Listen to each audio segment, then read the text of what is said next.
Gagawa po tayo ng tinapay. Ito po ay 3 oras ko itong pinaalsa.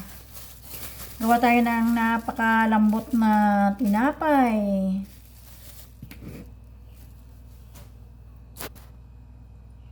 Guys, atin pong huhulmahin itong ating tinapay. Ang tawag po natin dito ay sweet dinner roll. Sweet dinner roll. Lalagay po natin dito, hinulma na natin. Depende yan sa inyo kung gaano kalaki ang gusto ninyong piraso ng tinapay. Sa akin gusto ko maliliit lang. Katapos natin yung hulma, ilalagay po natin dito. Okay?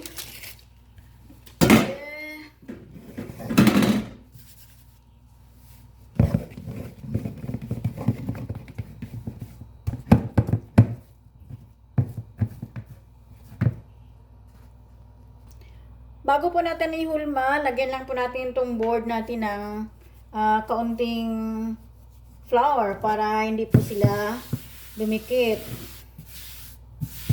Ayan.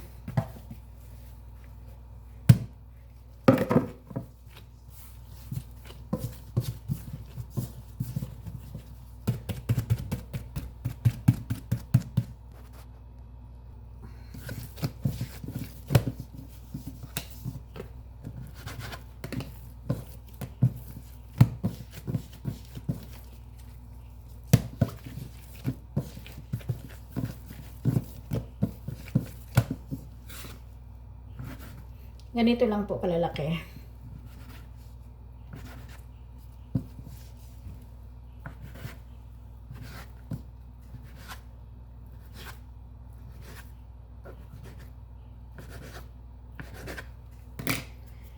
Then, i-roll po natin.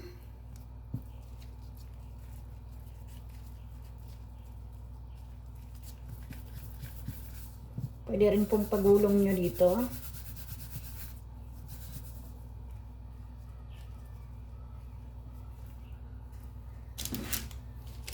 Lagay po natin dito. Kailangan may parts yan para hindi yan didikit.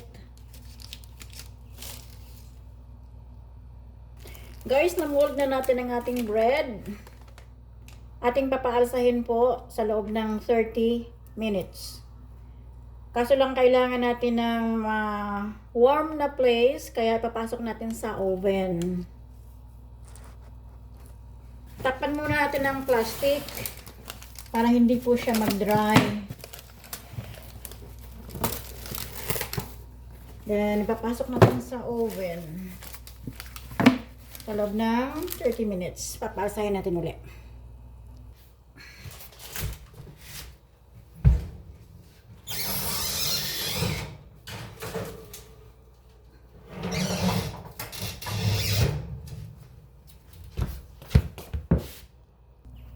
Habang pinapaalsa po natin itong ating na-mold na tinapay, gagawa muna tayo ng pansit para may pangulam po tayo sa tinapay. Itong manok po, ito yung pangsahog natin. Niluto muna natin yan. Tapos hihimayin natin yan. Then yung sabaw po, ito yung isasabaw natin sa pansit. Ganito lang po kalalaki yung yung ating hiwa. Or, yan.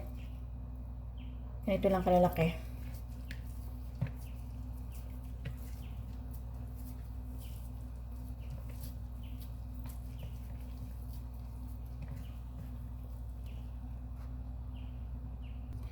Ang pangunahing sangkap na gulay po sa pansit ay ito, carrots, cabbage, at saka Baguio beans. Ngayon, hihiwain po natin itong ating Baguio beans ng pahalang. Ganito lang po. Yan. Kailangan po i-half cook lang natin muna itong ating mga gulay na pangsahog para hindi po siya malalabog kapag atin ang ihinalo doon sa ating bihon. Ang atin pong gagawin ngayon ay kalahating kilo lamang po. Ayan.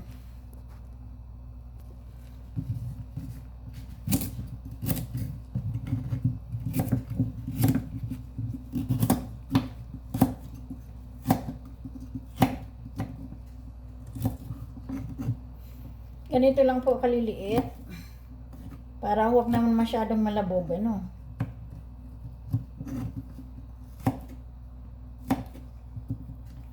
Ganyan lang po.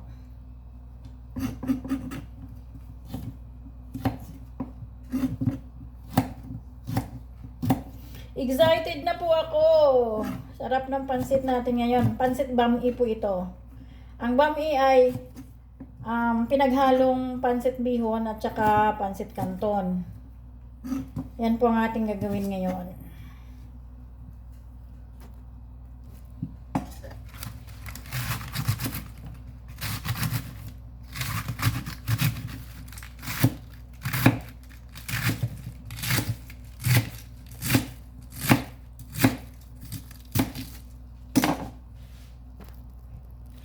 Naglalagay po tayo ng green bok choy.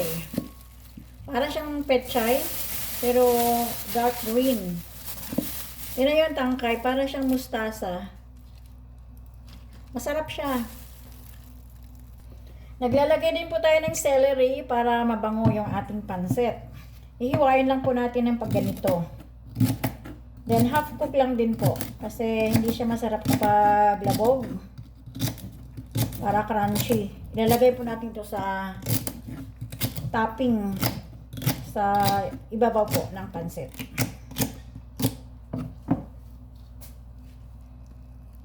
Siyempre po hindi mawawala yung ating garlic at saka onion.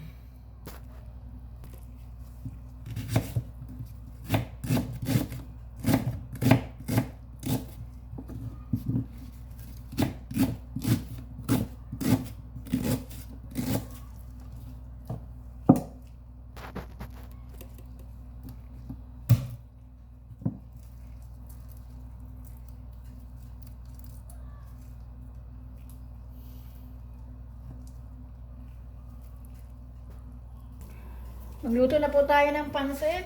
Una ating igigisa ay ang bawang at saka onion.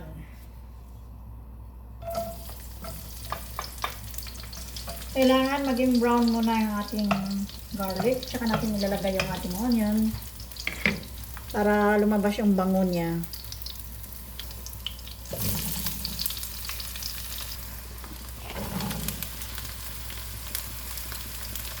Lagyan natin ng pampalasa yung ating gulay.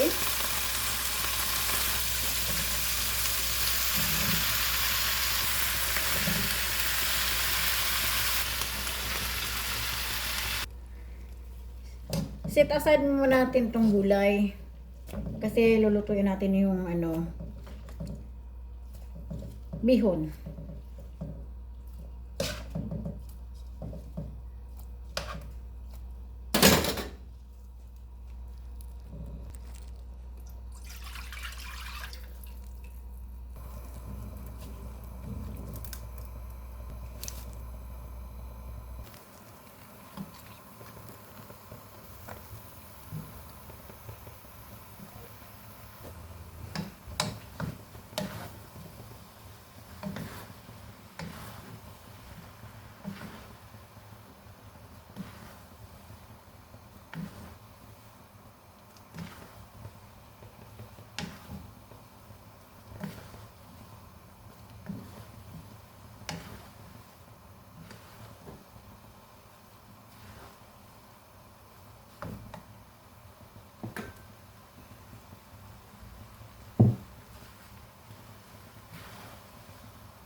Guys, luto na ang ating pansit.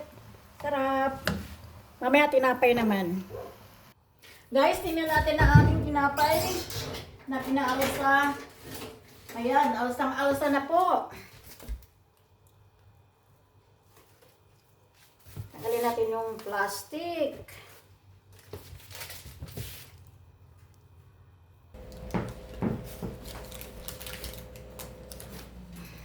Get drops here.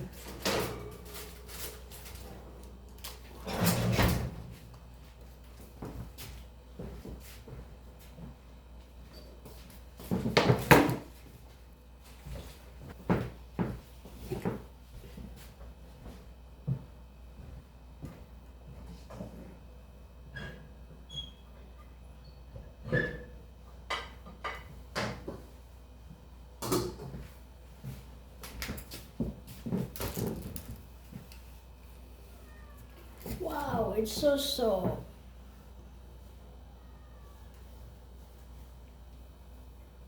What do you want, Kit?